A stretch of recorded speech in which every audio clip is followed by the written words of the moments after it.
Okay class, तो लोकसभा का आपने पूरा डिटेल में पढ़ लिया। ओके कि लोकसभा कैसे फॉर्म होती है, इसका कितना टाइम पीरियड है, ओके इसकी मीटिंग्स कैसे होल्ड होती है, लोकसभा के अंदर कौन कौन से ऑफिसर वर्क करते हैं, लोकसभा का जो हेड है स्पीकर उसकी क्या क्या पावर है, उसकी क्या क्या फंक्शन है। अब इसी तरीके से हम सेम पढ़ेंगे राज्यसभा। ओके हमारी पार्लियामेंट का सेकंड मेन पार्ट है। ओके पार्लियामेंट के 3 मेन पार्ट पढ़े हैं हमने। हमारी पार्लियामेंट मिलकर बनी है लोकसभा, राज्यसभा और प्रेसिडेंट से। इसमें से लोकसभा हम पढ़ चुके हैं, अब सेकंड पार्ट है Rajya Sabha. Rajya Sabha is the second upper house of Indian parliament. Okay ये सेकंड हाउस कहलाता है। It has less power as compare to Lok Sabha. Lok Sabha के कंपैरेटिवली इसकी पावर कम है, but still it has its own importance and significance. लेकिन तब भी इसकी अपनी एक अलग जगह है, एक अपनी अलग इम्पॉर्टेंस है। फर्स्ट है number of member and processes of election. इसके कितने मेंबर होते हैं और वो कैसे इलेक्ट होकर आते हैं।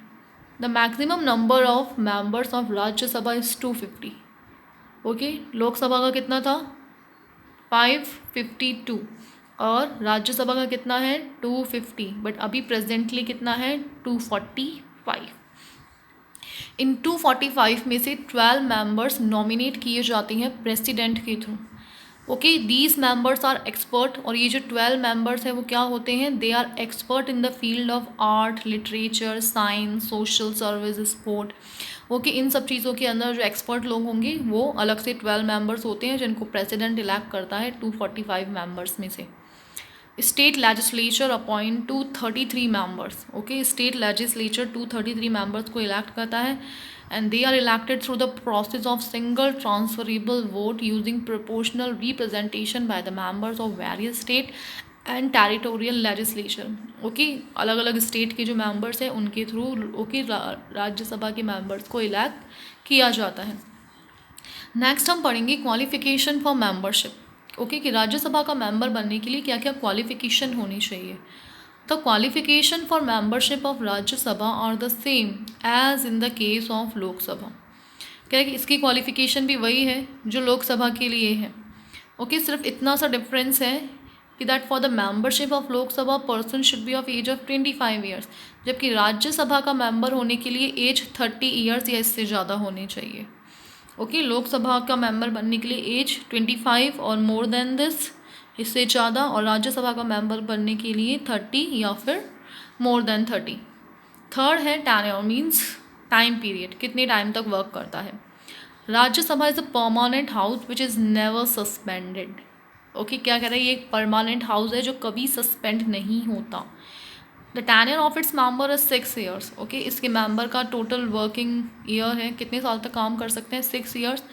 1/3 of Rajya Sabha member retire after a period of every 2 year. कह रहा है कि हर 2 साल में इसके 1/3 मेंबर रिटायर हो जाते हैं। ओके बट ये फुली कभी भी सस्पेंडेड नहीं होती है। ओके कंप्लीटली इसको कभी भी डिसॉल्व नहीं किया जाता है। ऑफिसर्स ऑफ राज्यसभा कौन कौन है इसके head, chairman and deputy chairman. Okay Lok Sabha में थे स्पीकर और डिप्यूटी स्पीकर, राज्यसभा में है chairman and deputy chairman. These are the 2 officer of Rajya Sabha. Vice president of Rajya Sabha is the ex officio chairman of Rajya Sabha. ये की ये बात हमने उधर भी पढ़ी थी कि इसका जो वाइस प्रेसिडेंट है ओके वो राज्यसभा का एक्स चेयरमैन होगा, जिसका कि टाइम पीरियड है ओके टोटल वर्किंग ईयर्स है उसके 5 year. Rajya Sabha appoints 1 member from its member of the deputy chairman for a period of 6 year. कह रहा है कि Rajya Sabha appoint 1 member from its member okay अपने मेंबर्स में से एक मेंबर को चुनती है डिप्यूटी चेयरमैन जो कि 6 ईयर्स तक काम करता है। अब है power and functions of parliament. ये देखिए आपने ठीक है ना, पार्लियामेंट की 2 पार्ट्स हम लोग पढ़ चुके हैं, लोकसभा एंड राज्यसभा दोनों। अब जो थर्ड ओके हम पढ़ रहे हैं पार्लियामेंट के बारे में। Power and functions of the parliament. The constitution has provided ample powers to the parliament. क्या कह रहे हैं, कॉन्स्टिट्यूशन ने बहुत सारी पावर्स दी है पार्लियामेंट को। Okay and major powers of parliament can be listed. Okay उसमें से जो मेन पावर्स है वो हम नीचे पढ़ रहे हैं। फर्स्ट है judicial power. The most important function of the parliament is formation of law for Nations welfare. Okay, parliament का सबसे जो मेन इम्पॉर्टेंट फंक्शन है वो ये है कि कंट्री के वेलफेयर के लिए, ओके, कंट्री के भले के लिए law banana.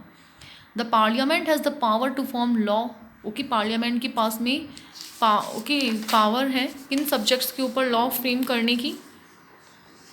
Mention in the union list and concurrent list, ये दो लिस्ट है, इसके अंदर जितने भी सब्जेक्ट हैं उनके ऊपर ओके पार्लियामेंट रूल बना सकती है। Although both the parliament and legislature can make law on the subject mentioned in concurrent list, क्या कह रहा है कि हालांकि पार्लियामेंट और लेजिस्लेचर जो सब ओके सिर्फ कॉन्करेंट लिस्ट के अंदर जो सब्जेक्ट हैं उन्हीं पे लॉ बना सकती है, but in case of any dispute अगर कोई आर्ग्यूमेंट्स होते हैं the law form by the parliament will prevail. तो सबसे पहली इंपॉर्टेंस है वो पार्लियामेंट को मिलेगी कि जो रूल पार्लियामेंट ने बनाए हैं वही हमारे मेन समझे जाएंगे। The parliament can also form law on residual subject, okay, residual subjects के ऊपर भी पार्लियामेंट रूल बना सकती है।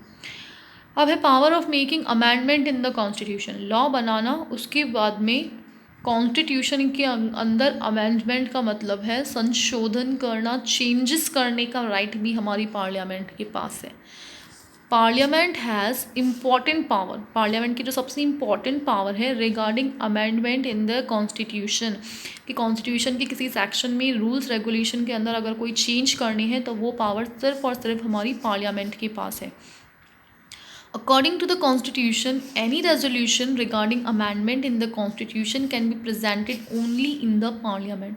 क्या कॉन्स्टिट्यूशन के अकॉर्डिंग अगर कॉन्स्टिट्यूशन के अंदर कोई चेंज करना है तो वो सिर्फ पार्लियामेंट में पेश किया जा सकता है, not in any state legislature, किसी स्टेट लेजिस्लेचर में नहीं जाएगा ये।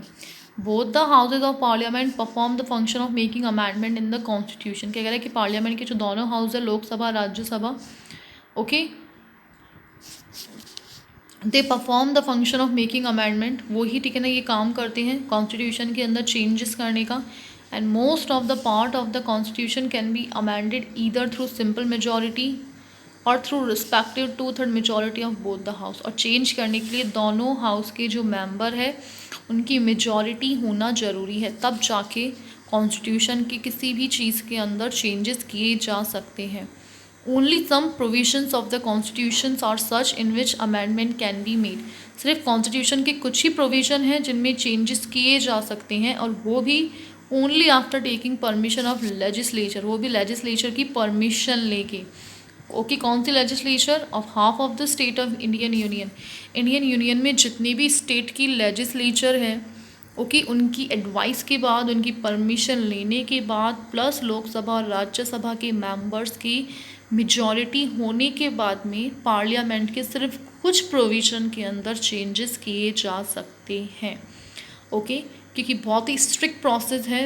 ओके, पार्लियामेंट के अंदर जो चेंजेस किए जाते हैं, सॉरी, कॉन्स्टिट्यूशन के अंदर जो भी चेंजेस किए जाते हैं, okay, that is very hard process, okay, very strict process. Third है आपका financial power, money regarding. Being the representative of the people, the parliament has full control upon national wealth. क्या है कि लोगों का रिप्रेजेंटेटिव होने के नाते पार्लियामेंट का पूरा कंट्रोल है कंट्री की वेल्थ, कंट्री की मनी के ऊपर। Until the finance minister doesn't get the annual budget, जब तक कि फाइनेंस मिनिस्टर एनुअल बजट पेश नहीं करता, okay, passed by the parliament till the time no work of income or expenditure can be done. Okay, जब finance minister budget बनाता है उसके बाद में वो बजट पार्लियामेंट के थ्रू पास किया जाता है, ओके, तब तक वो पास नहीं होता जब तक कोई भी कंट्री में इनकम और एक्सपेंडिचर का काम नहीं किया जा सकता। और कंट्री की जितनी भी वेल्थ है उसके ऊपर पूरा का पूरा कंट्रोल हमारी पार्लियामेंट का होता है। नेक्स्ट है administrative powers. The Indian Constitution has provided for a parliamentary system. Therefore, as per the Constitution, the executive, it means the Lok Sabha, is responsible towards the Parliament. क्या कह रहा है कि इंडियन कॉन्स्टिट्यूशन ने क्या provide किया? It has provided for a parliamentary system. हमारे constitution में हमारी कंट्री के अंदर जो रूल है वो पार्लियामेंट्री सिस्टम के अकॉर्डिंग होता है। ओके, एज़ पर द, तो हमारी एग्जीक्यूटिव कौन है? लोकसभा है, okay, which is fully responsible towards the parliament, और लोकसभा पूरी तरीके से रिस्पॉन्सिबल है पार्लियामेंट के लिए। ओके, मैंने बताया था पार्लियामेंट का पार्ट है लोकसभा राज्यसभा, इसलिए लोकसभा और राज्यसभा की पूरी रिस्पॉन्सिबिलिटी भी बनती है पार्लियामेंट के लिए। The council of minister remains in office only till it enjoys the confidence of Lok Sabha. Okay, council of minister वो जब तक अपने काम में बने रह सकते हैं जब तक लोकसभा के कॉन्फिडेंस में है, जब तक लोकसभा को वो सेटिस्फैक्ट्री लगते हैं, उनका काम सेटिस्फैक्ट्री लगता है। The parliament can control the council of minister in several way. Parliament council of minister को मतलब लोकसभा के जो मेंबर्स हैं उनको काफ़ी तरीके से कंट्रोल कर सकती है। लोकसभा और राज्यसभा की पूरी रिस्पॉन्सिबिलिटी पार्लियामेंट के लिए बनती है, पार्लियामेंट का भी पूरा कंप्लीट होल्ड होता है इनके ऊपर। नेक्स्ट है आपका पावर एसोसिएटेड विद इलेक्शन से related power. Section 54 provide the parliament various power. क्या कह रहा है कि जो सेक्शन 54 है उसने पार्लियामेंट को काफ़ी सारी पावर दी है इलेक्शन से related. The elected member of both the house, जो भी राज्यसभा और लोकसभा के इलेक्टेड मेंबर हैं पार्लियामेंट के, they are the part of election committee form for the election of president. President के इलेक्शन के लिए जो भी इलेक्शन कमेटी बनी है वो सब इसके मेंबर होंगे। According to section 66 the member of both the house of parliament elect the vice president. कि सेक्शन 66 के अकॉर्डिंग जो दोनों हाउस के मेंबर्स होंगे वो वाइस प्रेसिडेंट को भी इलेक्ट करेंगे। मिसलेनियस पावर में है ऊपर की जितनी भी पावर है फाइनेंशियल, एडमिनिस्ट्रेटिव, उन सब के अलावा कुछ और भी पावर है पार्लियामेंट की, वो कौन कौन सी है, लेट्स सी। फर्स्ट है on the basis of a special process form by constitution both the houses of parliament can remove the president from his office by the process of impeachment. क्या कह रहा है कि कॉन्स्टिट्यूशन के according special process बनाया गया है जिसके अकॉर्डिंग हमारी जो लोकसभा और राज्यसभा के मेंबर है वो प्रेसिडेंट को उसकी पोस्ट पे से हटा सकते हैं। लोकसभा राज्यसभा के मेंबर हटा सकते हैं, इसका मतलब लोकसभा राज्यसभा भी हमारे पार्लियामेंट का ही पार्ट है, तो उस पावर भी पार्लियामेंट की पावर ही कहलाएगी। In the same way both these houses can pass a resolution to remove any जज ऑफ सुप्रीम और high court on the ground of incapability और मिसकंडक्ट। इसके अलावा दोनों हाउस के मेंबर्स के पास ये भी पावर है कि वो कोई भी रेजोल्यूशन पास करके किसी भी सुप्रीम कोर्ट और हाई कोर्ट के जज को उनकी पोस्ट से हटा सकते हैं, उनके अकॉर्डिंग उनके ऊपर इनकेपेबिलिटी या मिसकंडक्शन का रूल पास कर सकते हैं। This type of resolution should be passed by 1/3 majority in both the respective house. But इसके लिए दोनों हाउस के मेंबर कम से कम 1/3 मेंबर्स की मेजॉरिटी होना जरूरी है। The resolution passed by Rajya Sabha to remove the vice president should be agreed upon by the Lok Sabha. और अगर राज्यसभा इस तरीके का कोई रेजोल्यूशन पास करती है तो पहले लोकसभा का उसको पास करना ज़रूरी है। मैंने पहले ही बताया था कि लोकसभा की पावर्स काफ़ी ज़्यादा है comparatively Rajya Sabha. To implement declaration of emergency done by president. अगर प्रेसिडेंट कोई इमरजेंसी डिक्लेयर करता है कंट्री में, it is necessary to take permission of both the house of parliament. तो इसके लिए भी पहले प्रेसिडेंट को लोकसभा राज्यसभा की परमिशन लेनी पड़ेगी। पार्लियामेंट के जो दोनों हाउस है with in 1 month of such declaration. ये डिक्लेयर करने के 1 महीने के अंदर अंदर अगर लोकसभा राज्यसभा की मेंबर्स इस चीज़ को पास नहीं करते तो प्रेसिडेंट एमरजेंसी सिचुएशन लागू नहीं कर सकता। After 6 month it is necessary to implement it again for the next 6 month. 6 month के बाद में वापस ज़रूरी हो जाता है परमिशन लेना, क्योंकि परमिशन सिर्फ 6 मंथ तक अप्लाई रहती है। Consent of both the houses required. और इसमें लोकसभा राज्यसभा दोनों हाउसेस के मेंबर का एग्रीमेंट ज़रूरी है। अगर वो अग्री नहीं करते तो प्रेसिडेंट इमरजेंसी सिचुएशन लागू नहीं कर सकता। नेक्स्ट है power, rights and duties of Lok Sabha. Class, अब this will be done in your next video. इस वीडियो तक मैंने आपको पूरा का पूरा पार्लियामेंट पार्लियामेंट का फॉर्मेशन, पार्लियामेंट की पावर्स प्लस लोकसभा का time period, duration, voting process, membership, Rajya Sabha वो सब कुछ मैं आपको एक्सप्लेन कर चुकी हूँ। तो this will be your homework to learn it, to read it once, to try to get it, and if you have any problem you can ask। इसके अंदर सबसे जो इम्पॉर्टेंट चीज़ें आपको प्रिपेयर करनी है, डेफिनेशन ऑफ गवर्नमेंट, उसके बाद में लेजिस्लेचर की 3 गवर्नमेंट के 3 part, legislature, executive and judiciary. फिर लेजिस्लेचर में हम लोग पढ़ रहे हैं 3 main part, Lok Sabha, Rajya Sabha and parliament. Thank you.